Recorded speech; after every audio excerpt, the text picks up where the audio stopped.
꼭 배 밑바닥 같이 생겼다고 해서 배론, 한자로 쓰면 이제 주론 이렇게 쓰기도 합니다.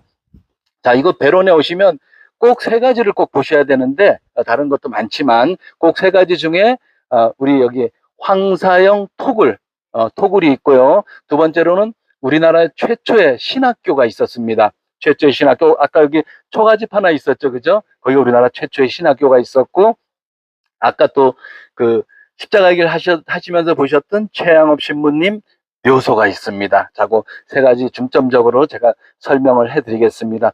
자, 여기서 건너다 보시면 여기 묘가 하나 있는데, 저 묘가 무명순교자 묘입니다.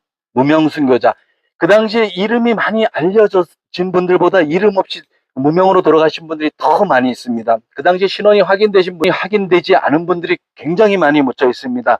자, 여기에 이제 그분들이 묻혀 계신데, 이곳은 최양업 신부님하고 많이 연관이 되어 있기 때문에 최양업 신부님에 대해서 설명을 해드리면, 최양업 신부님은 어디서 태어나셨죠? 자, 충남 청양, 그죠? 가락골이라는 곳에서 1821년 아버지 최경환 프란치스코, 어머니 이성래 마리아 사이에서 6형제 중에, 그죠? 제일 마지로 이분이 출생하십니다. 출생을 하셔서 16살 때 이제 모방 신부님에 의해서 새 소년이 신학생으로 선발됩니다. 자, 그 새 소년 다 아시죠? 자, 김대건, 또 최양업, 또 최방재. 그때 가장 먼저 선발됐던 학생이 최양업 신부님이셔요. 그죠? 다 다니셔갖고 많이 아시네. 그죠? 자, 요렇게 해서 이분들이 신학교를 마카오로 신학 공부를 하러 갔죠. 그 당시 가는데 걸어서만 6개월이 걸렸다고 합니다. 이분들이. 그래서 이제 공부를 하러 갔고, 그때는 이제 이 부모님들이 어디서 생활하고 계셨냐 하면 저기 과천 수리산이라는 곳에서 생활하고 계셨는데, 그때 이제 기해박해가 발생이 됩니다. 기해박해가 발생이 돼서 그때 이제 다 마을 사람들 한 40여 명하고 다 체포가 돼서 갑니다. 그래서 모진 고문을 하면서 그 당시 배교만 하면 다 이제 풀어줬었는데 이 배교를 안 하죠. 그래서 모진 고문을 하고 이제 그 곤장을 치는데, 이 아버지 최경환 프란치스코는 곤장을 무려 110대를 맞으셨다고 합니다. 보통 30대만 맞으면 다 그냥 거의 혼절을 한다고 합니다. 근데 이분은 곤장을 110대를 맞으셨어요. 그래서 뼈가 다 으스러져서 감옥에서 이분이 돌아가십니다. 그때 나이가 35살. 굉장히 젊죠, 35살이면. 그런데 이제 최양업 신부님이 6형제라고 제가 말씀드렸잖아요. 그러니까 최양업 신부님 동생 5명도 이제 같이 다 이제 끌려갔죠. 포도청으로 끌려갔는데, 그때 제일 막내가 스테파노가 2살, 아기가, 젖먹이 아기가 이제 끌려갔는데, 거기서 이제 남편은 감옥에서 이제 곤장을 맞아서 죽었고, 또 이 2살짜리 아기는 젖을 못 먹어서 감옥에서 죽습니다. 그리고 이제 나머지 12살, 9살, 7살, 5살 그 어린 자식들이 이제 엄마를 부르면서 울고 있습니다. 그런데 이 어머니 이성래 마리아도 본인도 여기서 순교를 할 수 있었지만, 내가 여기서 죽게 되면 나머지 저 어린 자식들이 다 죽게 될 것 같아서, 고문을 받다가 정말 혼절한 상태에서 저는 하느님을 모릅니다, 저는 천주님을 모릅니다, 이렇게 배교를 하게 됩니다. 그런데 여기서 그 어머니 그 모정은 이해가 가시죠? 자, 그래서 그 어머니 심정은 다 이해가 가실 거예요. 그래서 배교를 하셨기 때문에 이 어린 자식들을 넷을 손을 잡고 풀려났습니다. 풀려났다가 다시 큰아들이 신학 공부를 하러 떠났다는 게 발각이 돼서 다시 체포가 되옵니다. 다시 체포가 되는데, 그때 체포가 될 때는 나는 이번에 가면 정말 나는 순교를 해야 되겠다, 정말 각오를 하고 그 어린 자식들을 못 오게 했습니다. 감옥 가까이 오면 다시 또 자녀들을 보면 마음이 또 흔들리잖아, 그죠? 마음이 흔들릴까 못 오게 하고, 정말 그 모진 고문에도 정말 굴하지 않고 순교를 작정했습니다. 그리고 이제 드디어 이제 순교 날짜가 잡혔는데, 그 당시 사람을 목을 참수하는 사람들 갖다 뭐라고 부르죠? 망나니, 그죠? 망나니라고 부르기도 하고 희광이라고도 부르기도 하고. 근데 그 사람들이 굉장히 그 당시 무지막지했다고 합니다. 어디 가서 주막집에 가서 술을 마시고 술값을 안 내고 막 그 안에 기물을 막 부셔도 누가 건드리질 못했다고 합니다. 요즘도 왜 어디 가서 막 그런 행동하는 사람들 보면 누구 같다고 이렇게 표현하잖아요, 그죠? 지금도. 그런데 이제 그 사람들이 한 번에 이렇게 목을 치지 않고 목을 한 반 정도 이렇게 잘라놓고 아주 극도의 고통을 주었다고 합니다. 그래서 그러기도 하고 이제 뇌물을 받고 돈을 좀 받으면 바로 단칼에 목을 치고 이런 이야기가 공공연히 있었기 때문에 그 어린 자녀들이 가까운 친척들 또 동네 사람들한테 미리 그 동량을 다 얻었다고 합니다. 동량을 다 얻어서 이제 그날 밤에 이 망나니를 찾아갑니다. 찾아가서 울면서 내일 아침에 우리 어머니가 돌아가시는데 정말 고통 없이 단 한 칼에 이렇게 해달라고 울면서 이 돈을 주게 됩니다. 그래서 이 무지막지한 망나니도 정말 감동을 받아서 그날 밤에 칼을 정말 열심히 갈았다고 합니다. 이분이 이제 그 다음날 드디어 이제 참수 날짜가 참수 장소로 이제 이동을 해서 가는데 거기가 이제 서울 단곡이라고 하는 곳이죠. 거기서 하는데 그 당시 천주학을 믿으면 이렇게 된다는 것을 공포감을 심어주기 위해서 반경 4km 있는 사람들을 다 불러 모았다고 합니다. 구경을 시키기 위해서. 그러면 구경꾼들은 그래서 드디어 이제 참수 시간이 돼서 불려 나와서 그 당시에 이제 참수를 하게 되면 정말 목 아래다가 목침을 갖다 대고 이렇게 치는데 정말 망스코 그분은 배교를 안 하고 순교하셨기 때문에 그분은 성인품에 오르셨어요. 그죠? 그리고 어머니는 한 번 배교를 하셨기 때문에 이분 현재 위치가 복자. 성인 아랫단계 복자의 위치에 있습니다. 그리고 이제 나머지 아들들이 넷 남았다 그랬잖아요. 자, 여기서 이제 한 가지 기적은 여기서 아들이 넷이 남았는데 이제 좀 세대가 지나서 그분들이 결혼을 하고 자녀들을 쭉 낳았을 거 아니에요. 그 중에서 신부님이 9분이 나셨습니다. 그리고 수녀님이 8분이 나셨습니다. 총 17분의 성직자가 났다는 건 기적이죠. 그죠?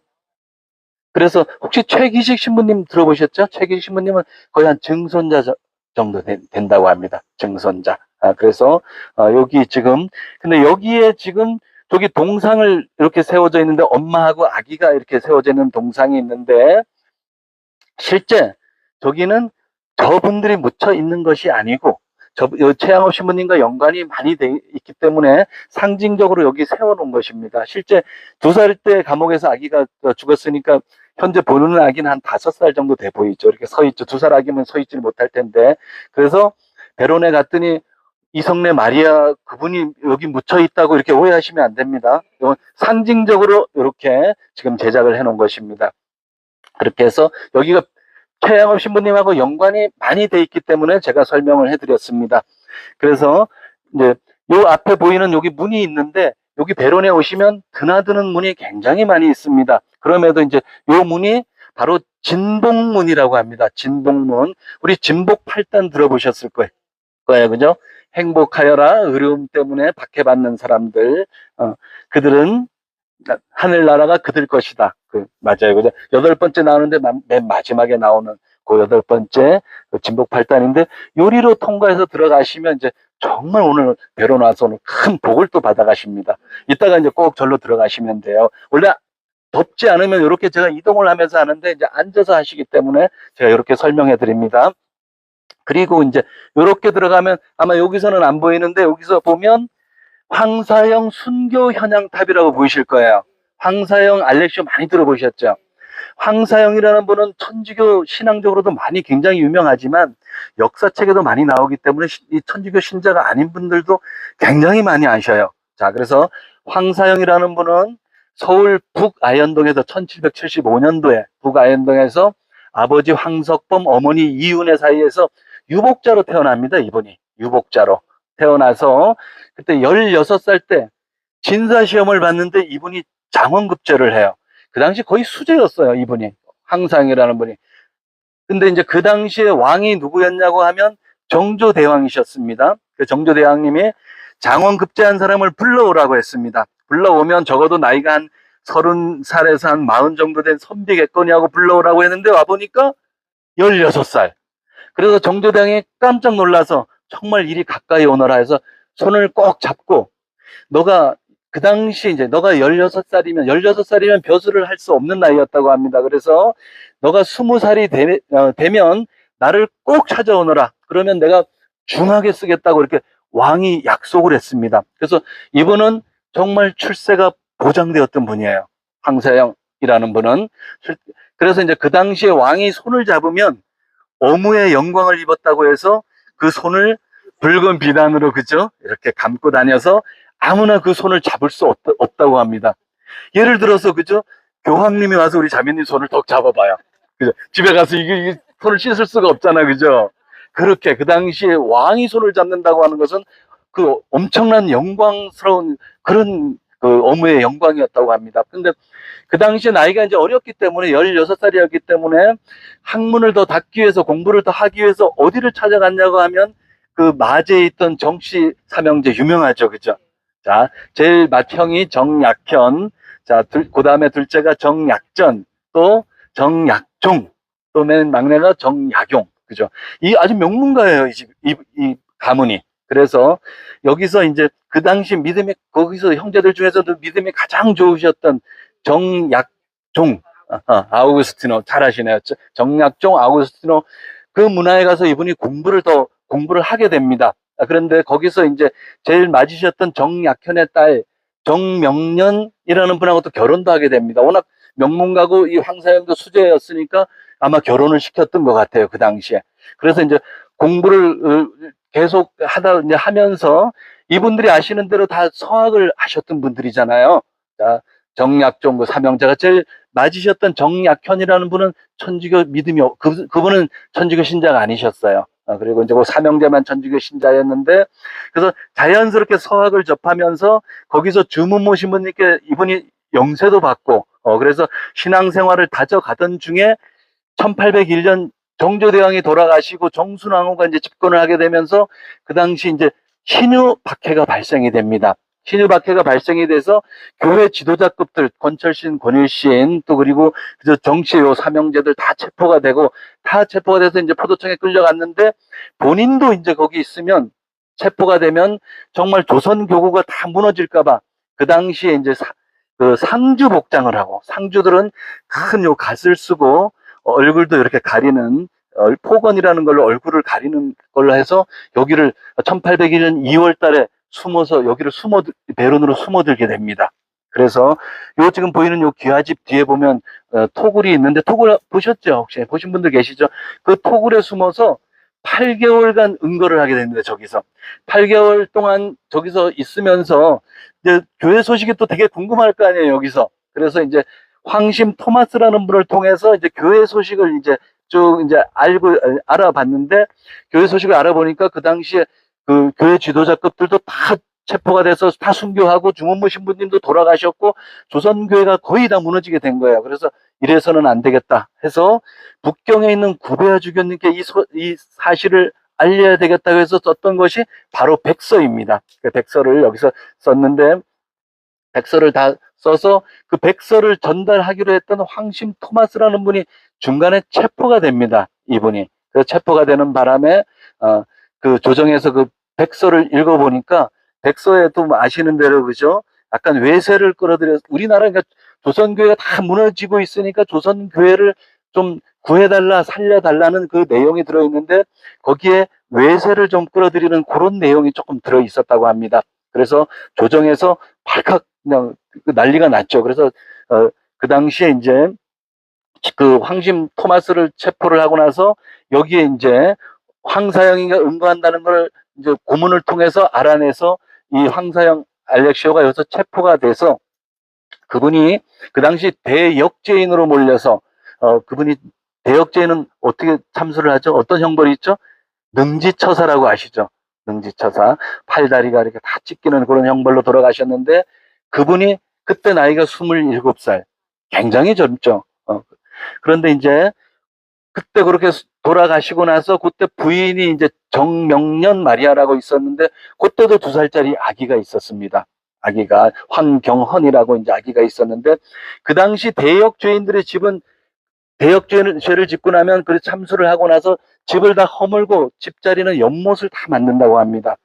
그리고 이제 그 어머니는, 이 어머니 이윤혜는 거제도로 이제 다 노비를 만들어서 거제도로 귀향을 보내고, 2살짜리 아기는 추자도로 보내고, 또 정명년 마리아는 또 관노비로 만들어서 제주도 그 대정이라는 곳으로, 그죠? 귀향을 가게 되는데, 가다가 이제 배를 타고 가다가 어머니는 거제도에 내려주고 이 2살짜리 아기를 추자도에 내려주려고 이제 생각을 하니까 이 아기가 평생 그 관 노비로 살아 죽었다고 해라. 그래서 아기를 그냥 물에다 수장했다고 이렇게 거기 그 포도청에다가 좀 보고를 해달라 사정을 하게 됩니다. 그리고 이 아기를 그 추자도 그 언덕배기에다가 내려달라고 합니다. 그래서 이 포졸도 언덕배기에다 아기를 내려놓고 가게 됩니다. 다시 이제 정명래 마리아는 싣고 제주도로 가게 되죠. 그 아기가 이제 그 예철이라는 곳에 그 언덕배기에서 울고 있었는데 마침 그 오치성을 가진 그 두 부부가 지나가다가 요 아기를 발견을 합니다. 그래서 요 아기를 데려다가 키웠습니다. 근데 그 아기 옷 속에 경신생 몇 월 며칠 여기 신상이 다 들어 있었다고 합니다. 그러니까 정말 멸문지화될 정말 이런 집에서 유일하게 살아남은 거죠. 그래서 이제 그분이 황경헌이라는 분인데 그분이 이제 추자도에서 성장을 해서 거기서 또 결혼을 해서 자녀를 이제 아들을 둘을 뒀다고 합니다. 태섭, 건섭 요 두 아들을 뒀는데 이제 후손이 쭉 내려왔을 거 아니에요. 지금 뭐 6대, 7대까지 쭉 내려왔는데 그 제가 조금 설명이 여기서 긴 거는 여기 지금 동상이 하나 있어요. 여기 황사영 그 알렉시오 이분이 이제 손을 우러러서 들고 있는 동상이 하나 있는데 이제 그 일본에 살고 있는 황병이라는 후손이 우리 조상 중에 황사영이라는 분이 계시는데 베론에서 토구를 파고 계셨구나. 근데 그분이 동상이 하나 없구나. 동상을 하나 세워드려야 되겠구나 해서 동상을 세웠는데 어디서 제작했냐고 하면 그 동상을 북한에서 제작했습니다. 지금 보시는 아마 북한 동상은 국내에서 보기 드물 거예요. 그래서 이 북한에서 제작을 했는데 이 동상을 보면 예를 들어서 우리나라에서 동상을 제작했으면 한 손에는 묵주를 들고 또 한 손에는 성경을 들고 굉장히 온화한 표정으로 이렇게 제작을 했을 텐데 북한에서 제작을 해서 아주 두 손을 하늘 높이 올리고 그죠? 아주 굉장히 호전적인 모습으로 이렇게 동상이 제작되어 있습니다. 이따가 이제 해설 다 마치고 한번 가까이 가서 한번 이렇게 확인해 보시면 좋을 것 같아요.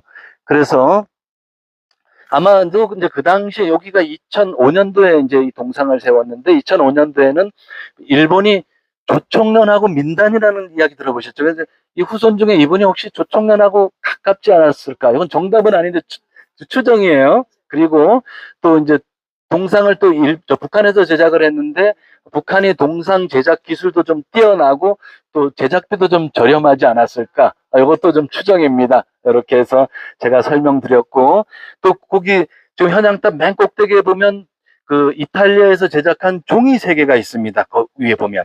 그래서 과거에 왜 삼종기도 때 종을 울리면 우리 삼종기도 바치잖아요. 그래서 전에는 종을 울리고 사용을 했었는데 지금은 사용하지 않고 있습니다. 여기 보면 아마 보이실 거예요. 이탈리아에서 제작한 종이 3개가 있다는 거. 그리고 이제 그 옆으로 이제 여기 지금 현양탑 바로 옆으로 지나가면 그 옹기를 굽는 가마터가 있습니다. 그래서 우리 신앙생활 오래 하셨던 분들, 구교 신자분들은 옹기를 구웠던 분들이 굉장히 많으셔요. 그 당시에 이제 박해를 피해서 먹고 이 민생고를 해결할 수 있었던 것이 이렇게 옹기를 굽고 화전을 일구고 이렇게 다 생활을 했다고 합니다. 우리 김수환 추기경님 잘 아시잖아요. 그죠? 김수환 추기경님 부모님도 옹기를 구우셨던 분이셔요. 그죠? 그래서 김수환 추기경님 그 이름 앞에 붙는 그 아호라는 것이 있는데 그분이 아호가 옹기예요. 옹기 김수환. 장학회도 있는데 옹기 장학회. 그죠? 그래서 옹기는 우리 천주교 신자들하고 굉장히 가깝다는 거. 그리고 그 당시에는 이제 옹기 장수들이 옹기를 지고서 마을에 내려가면 쉽게 어느 집이나 좀 드나들 수 있었다고 합니다. 그래서 그동안 이제 교회 소식도 알게 되고 흩어졌던 가족들 소식도 알고 그래서 옹기를 구우셨다는 분들이 굉장히 많다는 거. 또 옹기는 천주교 신자들과 또 굉장히 가깝다는 거. 그리고 이제 곧 제가 설명을 다 하고 이렇게 이동해서 보고 이제 가시면 돼요. 이제 같이 이동하면 더우실까봐 제가 설명해 드리는 거예요. 그 이제 뒤에 가면 이제 드디어 이제 그 토굴이 있습니다. 토굴은 그 당시 이제 김기동이라는 분이 계셨는데 그분이 자기 집 뒤에다가 이제 토굴을 파줬어요. 예를 들어서 정말 이분을 내가 숨겨주면 나까지 피해를 볼 수 있는데 그렇게 정말 내 집 뒤에다 토굴을 파주기가 쉽지 않거든요. 토굴을 파서 거기다 숨겨줬는데 거기 토굴 안에 이따가 이제 들어가 보시면 한 2명 정도 들어갈 수 있는 공간이에요.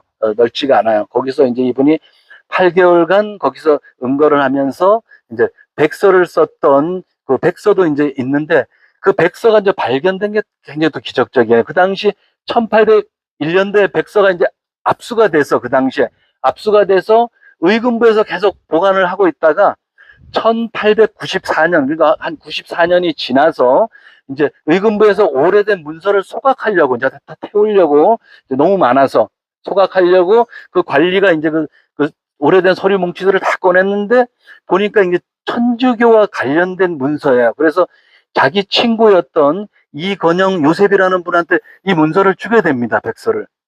그래서 이건영 요셉이라는 분이 보니까 또 보통 문서가 아니라서 이 문서를 그 당시 미텔 주교님께 전달하게 됩니다. 미텔 주교님이 또 보고서 이 보통 문서가 아니구나 해서 그 당시 1925년도에 그 79위 시복식에 맞춰서 이제 그때 바티칸 민속박물관으로 보내게 됩니다. 그래서 원본은 지금 바티칸에 있고요. 보내기 전에 동판 사본을 만들어서 지금 보관하고 있는데 그 서울 절두산에 원본 그 동판 사본이 있고 이따가 보시게 될 것은 이제 복사본 영인본이라고 해서 똑같은 그 복사본을 보실 수가 있는데 크기는 가로 60, 세로 40. 그래서 거기 줄도 이따 글도 보시면 아시겠지만 122행에 13,384자. 그래서 1cm 3자씩 들어가요. 해서체로 아주 깨알 같은 글씨로 이렇게 명주천에서 썼는데 왜 명주천에 썼냐 하면 요거를 착착 접어서 그죠?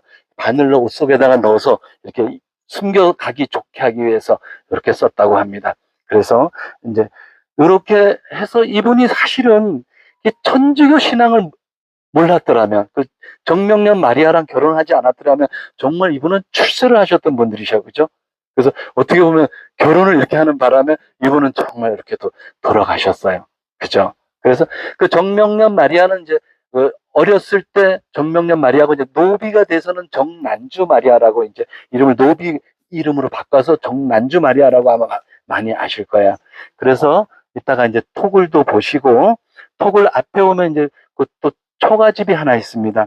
초가집이 있는데 그 초가집은 우리나라 이제 최초의 신학교.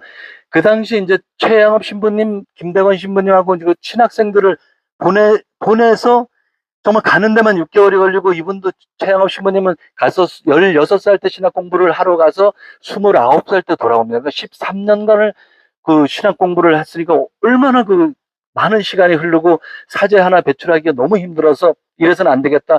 조선교구에서도 방인 사제를 배출해야 되겠다 해서 1855년도에 메스트레 신부님에 의해서 여기가 설립이 됐습니다. 그 당시 이제 페레올 주교님이 계셨는데 그분이 선종함으로 해서 이제 그 당시 가장 나이가 많으셨던 메스트레 신부님에 의해서 이제 여기가 신학교로 설립이 돼서 그 당시 요 신학생들이 10분이 계셨습니다. 신학 공부를 하고 여기서 이제 교수 신부님이 프루티에 신부님하고 푸티 니콜라 신부님이 이제 그 당시 신학, 철학, 수사학, 라틴어 아주 근현대적인 교육을 받았습니다. 여기서 신학생들이. 그래서 1855년도에 설립해서 1866년도까지 그 10년 동안 유지가 됐었는데 이 신학생 중에 소품하고 삭발레를 받으신 분이 계신다고 합니다. 소품 삭발레면 지금의 거의 학사 또는 부제 정도 사제가 되기 직전까지 이분들이 이제 갔었는데 그 당시에 이제 1866년도에 병인박해가 발생이 됩니다. 병인박해 들어보셨죠? 그때 이제 대원군 때 병인박해가 발생되면서 여기서 가까운 묘제라는 곳이 있는데 남종삼 요한이라는 분을 체포하러 왔던 포졸들이 여 교우를 앞장 세워서 여기를 급습을 하게 됩니다. 이 신학교를 급습을 하게 돼서 여기서 신부님 두 분이 피신도 못하고 도망도 못 가고 바로 여기서 체포됩니다. 바로 체포가 돼서 그 당시에 이제 거기서 신학생들을 그 공부하고 가르쳤던 그 시간표라든가 책자라든가 그 아주 귀중한 자료가 있는데 그 신부님이 옆에 있는 신자한테 이것을 숨기라고 이렇게 말은 못하고 손짓 발짓을 했다고 합니다. 그런데 이 신자분이 너무 이 포졸들이 두려워서 겁이 나서 이걸 숨기지를 못했다고 합니다. 그래서 다 압수가 돼서 여기 신학교 마당에서 다 불을 태우게 됩니다. 굉장히 아깝습니다. 그 자료가 지금도 있으면 그 당시 초창기 신학생들이 썼던 그 자료를 우리가 볼 수 있다면 너무너무 귀중한 자료인데 그때 소각해버려서 굉장히 아쉽습니다. 그래서 여기서 신부님들도 또 체포가 되고, 또 그 당시 여기 집을 제공하셨던 분이, 친학교가 생긴다고 해서 내 집을 봉헌하셨던 분이 장주기 요셉이라는 분이셔. 혹시 들어보셨을 거예요. 그죠? 장주기 요셉이라는 분이 이제 본인 집을 이렇게 봉헌하셨고, 그래서 이 신부님은 바로 체포가 돼서 3월 2일 날 체포가 돼서 1866년 3월 2일 날 체포돼서 3월 11일 날, 보통 신문을 딱 한 번 하고 바로 두 분을 참수하십니다. 두 분이 돌아가시고, 집주인이셨던 장주기 요셉이라는 분도 그해 3월 30일 날 체포돼서 보령 갈매못에서 그분도 돌아가십니다. 그래서 그 옆에 이제 이따 가서 보시면 그 옆에 흑백 사진이 하나 있습니다. 여기 가면 흑백 사진이 있는데, 그 사진 속에 보면 그 1929년도에 성지 순례를 와서 이제 찍은 사진인데, 자, 우리나라의 첫 번째 사진은 김대건 신부님이고, 두 번째 사진은, 그죠? 최양업 신부님이고, 자, 그럼 세 번째 사진은 누구일까요? 세 번째 사진. 자, 상등은 잘 기억 못해요. 그죠? 상등은. 자, 첫 번째는 김대건, 두 번째는 최양업, 세 번째는 서울 그 약현성당에서 세 분이 탄생하십니다. 동시에 세 분이 탄생하시는데, 강도영 신부님, 또 정규화 신부님, 강성삼 신부님, 이렇게 세 분이 나시는데, 그 당시 엄밀히 정확하게 말하면 그 당시 나이 순으로 하면 강도영 신부님이 세 번째 신부님, 그리고 네 번째는 정규화 신부님, 이제 다섯 번째가 이제 강성삼 신부님인데, 그 정규화 신부님 혹시 풍수원 성당이라고 들어보셨어요? 풍수원 성당이 강원도 횡성이라는 곳인데 가까워요, 여기서. 그래서 거기 신자들하고 그 당시 1929년도에 여기를, 저기 신학교를 성지 순례를 왔었습니다. 와서 그 신학교 앞에서 이제 기념 촬영을 했었는데, 신자들하고 이따가 사진을 보시면 촬영을 하고, 그 당시 사진은 아주 손톱만하게 작은 사진이었어요. 그리고 1950년대 무슨 전쟁이 나죠? 6.25가 나죠, 그죠? 6.25 때 폭격으로 저기가 다 전소가 됐었습니다, 신학교가. 그래서 정말 흔적조차 찾아볼 수가 없었는데, 다행히 그 기록 사진이 있어서, 그 사진이 있어서 그대로 복원할 수 있었습니다. 그래서 그 기록이 굉장히 중요합니다. 그래서 그 이따가 이제 보시면 그렇게 돼 있고, 지금은 충북지방문화재 118호로 지정돼서 이제 도에서 여기를 다 배론 전체 일대를 다 관리해 줍니다. 그래서, 그리고 이제 그 앞에 보면, 또 신학교 앞에 보면 이제 그림이 하나 있는데, 파견하시는 예수님, 이래서 아까 뭐 혹시 가보셨던 분들 보셨을 거예요.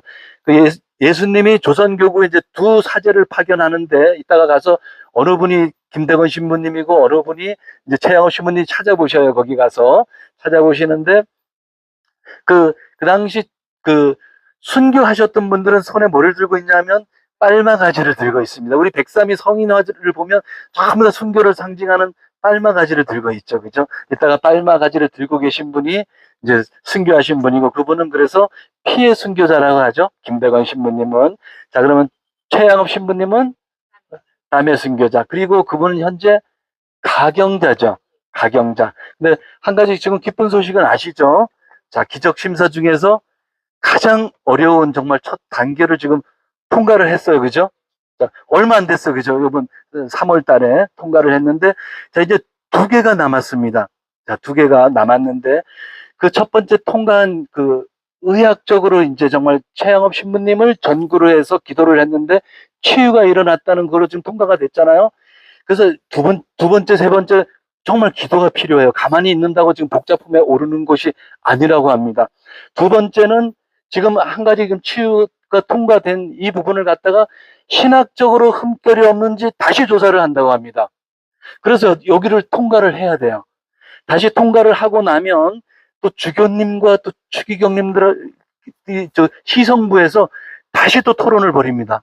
이 부분을 갖다가 다시 토론을 벌여서 거기서 통과가 되면 그때 이제 교황님을 통해서 이제 시복된다고 합니다. 그래서 여러분들이 특히도 레지오 하시는 분들도 계시면 시복, 시성기도 많이 해주셔야 된다고 하면 됩니다. 그래서 지금 우리는 내년에 지금 교황님이 오시잖아, 그죠? 청년대에 오시는데 지금 우리 배론에서는 기대하는 게 정말 최양업 신부님 교황님이 오시면, 전에는 어디 들렸죠? 저기 솔매를 가셨거든요, 교황님이. 그래서 이번에 오시면 이 배론을 오시지 않을까. 배론을 오셔서 이 최양업 신부님 시복 시성 미사를 여기서 하지 않을까? 아주 그렇게 기대하고 있습니다. 그때는 여러분들도 오셔야 돼요.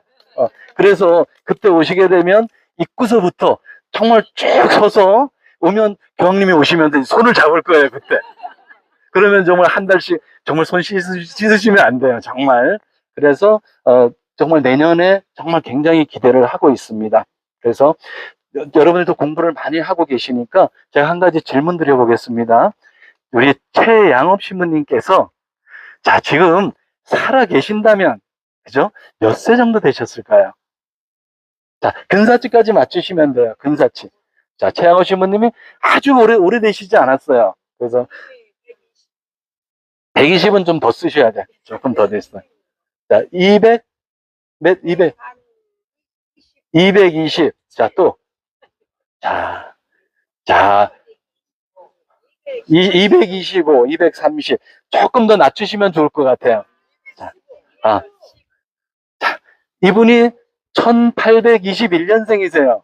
자, 그러니까 우리나라 나이로 하면 206살 또는 205살. 이렇게.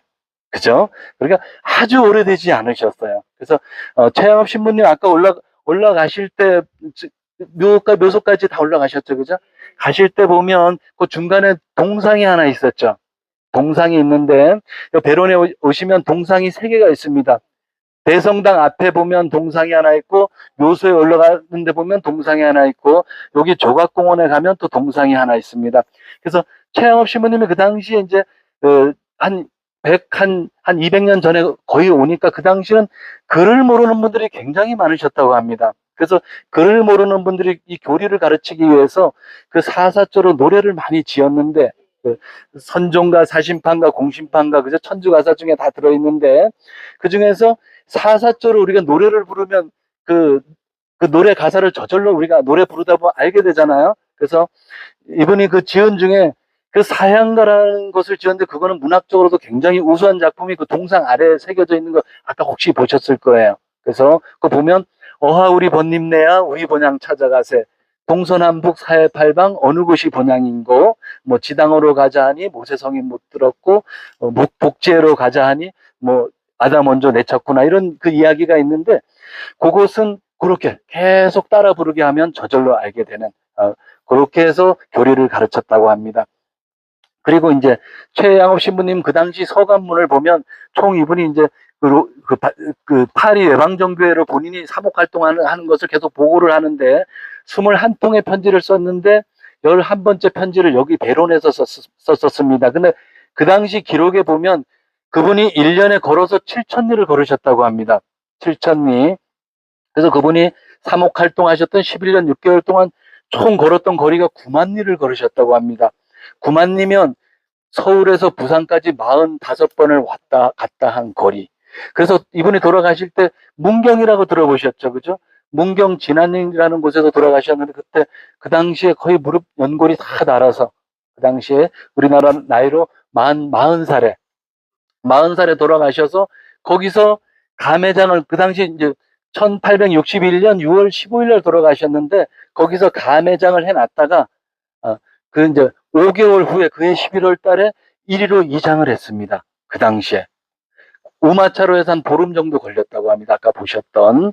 그래서 이제 아까 또 그 묘소를 보셨는데 2019년도에 그 묘소를 또 개묘를 했었습니다. 정말 여기에 최양업 신부님이 계신지 궁금하기도 하잖아, 그죠? 개묘를 했었는데 혹시 그 개묘를 해서 그 당시에 이제 그 확인됐던 것이 그 영대하고 제이, 그죠? 제이하고 묵주가 이제 발견이 돼서 최양업 신부님의 그 유해를 그대로 가톨릭 병원으로 옮겨서 거기서 이제 해부학실에서 다시 CT로 다 찍어서 다시 그대로 복원을 해서 지금 혹시 그 성당 안에 들어갔을 때 그 신부님 그 사진 보셨죠? 그죠? 거의 최양업 신부님의 실제 모습과 거의 같게 우리 저 뒤에 자매님 들고 계시네, 그죠? 그래서 지금 현재 보시는 동상보다 지금 아까 보셨던 그 사진이 그 최양업 신부님 그대로 현재 살아 계셨을 때 모습에 거의 한 98%에 맞다고 합니다. 그래서 오늘 이제 베론 성지에 대해서 제가 좀 설명을 해드렸고 현장에 가서 잠깐씩 보실까요? 조금 덥지만. 그래서 이동하기 전에요. 저희 문명 선교사 묘도 있고 이 땅에서 1801년 그 이전부터 신앙생활 해왔던 이 땅에서 우리 순교자들을 위한 기도 바치고 가겠습니다. 호칭기도소 4쪽에 있고요.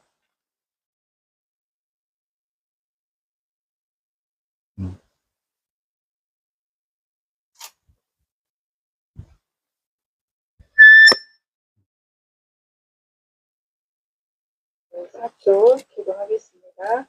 성부와 성자와 성령의 이름으로 아멘. 이 땅의 모든 순교자여 당신들은 하느님의 은총에 힘입어 굳은 신앙으로 예수 그리스도의 사랑과 복음과 교회를 위하여 피를 흘리셨나이다. 저희는 현세에서 악의 세력과 치열하게 싸우며 당신들이 거두신 승리의 영광을 노래하고 모든 선의 권원이신 하나님을 찬양하오니 저희를 위하여 비로소서. 위대하신 순교자들이여 천상에 모이신 성모 마리아와 함께 저희를 위하여 빌어주시어 하느님의 자비를 얻어주소서. 지금도 은혜의 세력이 교회를 박해하고 있사오니 하느님께서 전능하신 팔로 교회를 붙들어 보호하시며 아직 어둠 속에 있는 지역에까지 널리 펴시도록 펴주소서. 용감하신 순교자들이여 특별히 청하오니 우리나라를 위하여 하느님께 빌어주소서. 당신들은 이 땅에서 많은 고난을 겪으며 사시다가 목숨까지 바치셨으니 전능하신 하느님께 빌어주시어 교회를 이 땅에서 날로 자라게 하시며 자제와 수도사를 많이 나게 하시고 신자들이 주님의 계명을 잘 지키고 냉담 교우들은 다시 열심히 지며 갈린 형제들은 같은 믿음으로 하나 되고 비신자들은 참 신앙으로 하나님을 알아 천지의 창조주 인류의 구세주를 찾아오게 하소서. 참으로 영광스러운 순교자들이여 저희도 그 영광을 생각하며 기뻐하나이다.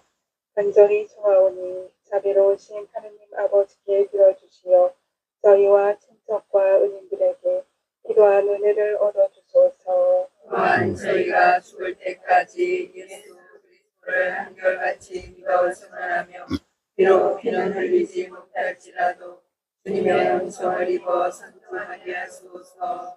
성 김대건 안드레아와 성 정하상 바오로와 동료 순교자들이여 저희를 위하여 빌어주소서. 성부와 성자와 성령의 이름으로 아멘. 네, 지금 이제 저희가 저쪽에 가서 토굴도 보고 신학교도 보게 될 텐데 토굴 같은 경우는 지금 이게 다 들어가실 수가 없어요. 한 2분 정도밖에 못 들어가고 그 안에 백서가 있죠. 예. 백서 원본 그하고 실제 크기하고 똑같은 게 액자에 들어가 있기 때문에 한번 들어가서 보시면 좋을 것 같아요. 그래서 지금부터 2시까지는 개인 시간 드리도록 하겠습니다. 그래서 개인적으로 지금 말씀해 주신 거 토굴 신학교 다 보시고 소성당으로 다시 모이